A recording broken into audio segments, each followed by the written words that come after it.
நம்ம கதையோட ஹீரோயின் ஆர்ஃபனேஜில் வாழ்ந்துட்டு இருக்க ஒரு ஸ்கூல் படிக்கிற பொண்ணு, ரொம்ப நல்லா படிக்கிற பொண்ணும் கூட.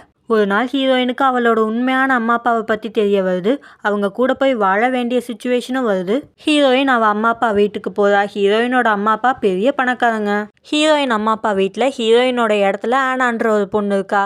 ஆக்சுவலி என்ன நடந்திருக்கும்னா, ஹீரோயின் பிறந்தப்ப இந்த ஆனாவோட அம்மா அப்பா தான் பொண்ணு ஒரு நல்ல லைஃப் வாழணும்னு ஹீரோயினையும் ஆனாவையும் மாற்றி வச்சுருப்பாங்க. ஹீரோயினை கொண்டு போய் ஆர்ஃபனேஜில் சேர்த்து விட்டுருப்பாங்க. இந்த உண்மையெல்லாம் தெரிய வரவும் தான் ஹீரோயினோட அம்மா அப்பா ஹீரோயினை கண்டுபிடிச்சி இங்கே வர வச்சுருப்பாங்க. ஆனால் ஹீரோயினோட அம்மா அப்பா கிட்ட நான் உங்கள் பொண்ணு இல்லை, இதுக்கப்புறம் நான் எப்படி இங்கே இருக்கிறது, நான் இங்கேருந்து போகிறேன்னு சோகமாக சொல்ல, ஹீரோயினோட அம்மா அப்பா அண்ணனுங்க 2 பேரும் இல்லை நீ எப்பயுமே எங்கள் வீட்டு பொண்ணு தான், நீ இங்கே தான் இருக்கணும்னு சொல்லி பாசமலையை பொழிஞ்சிட்ருக்காங்க. ஹீரோயின் பார்க்குறா, என்னடா சரியான ட்ராமா குடும்பமாக இருக்கும் போலேன்னு. ஹீரோயின் இங்கே வந்ததுக்கான காரணமே இந்த ஃபேமிலியோட சப்போர்ட் இருந்தால் ஒரு நல்ல ஸ்கூலில் சேர்ந்து நல்லா படித்து ஒரு நல்ல நிலைமைக்கு போயிடலான்னு தான். மற்றபடி ஹீரோயின் இந்த குடும்பத்தோட பாசத்தை எதிர்பார்த்து வரல. இந்த குடும்பத்தை சேர்ந்தவங்களும் ஹீரோயினை இன்னும் தான் குடும்பத்தில் ஒருத்தியாக ஏற்றுக்கல. ஹீரோயின் கிடைக்கிற கேப்லலாம் படிச்சுட்டே இருக்கா. நல்லா படித்து எக்ஸாமில் அபவ் 700 மார்க்ஸ் வாங்கிடுறா. ஸ்கூல்லே டாப் மார்க் ஹீரோயின் தான். இந்த ஆனா மற்றவங்க முன்னாடி ஹீரோயின்ட்ட ரொம்ப நல்ல விதமாக நடந்துப்பா. ஆனால் இவளுக்கு ஹீரோயினை சுத்தமாக பிடிக்கவே பிடிக்காது.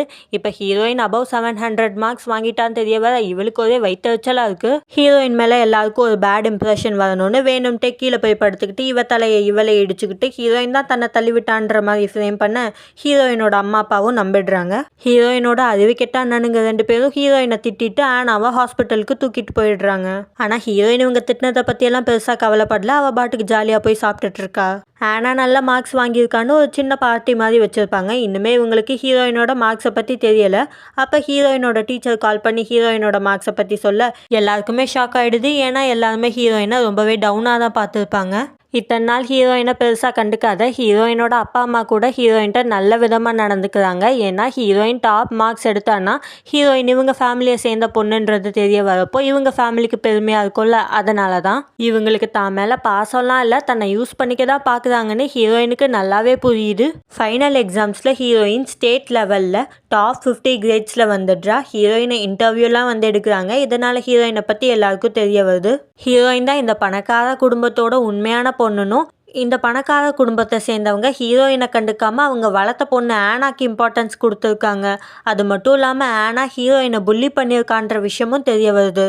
இவங்க ஃபேமிலி நேம் டேமேஜ் ஆனனால ஹீரோயின் அப்பா பிஸ்னஸ் கொஞ்சம் கொஞ்சமாக லாஸ் ஆகுது. அப்படியே கொஞ்சம் வருஷங்கள் போயிடுது. ஹீரோயின் நல்லா படித்து பெரிய பிஸ்னஸ் உமன் ஆயிடுறா. ஹீரோயின் அப்பா வேற வழி இல்லாமல் அவரோட கம்பெனியை ஹீரோயின்ட்டையே வித்துடுறாரு. ஹீரோயினை யாரெல்லாம் டவுனாக பார்த்தாங்களோ அவங்க முன்னாடி ஹீரோயின் செம்மையாக கெத்தாக வாழ்ந்து காட்டுறா.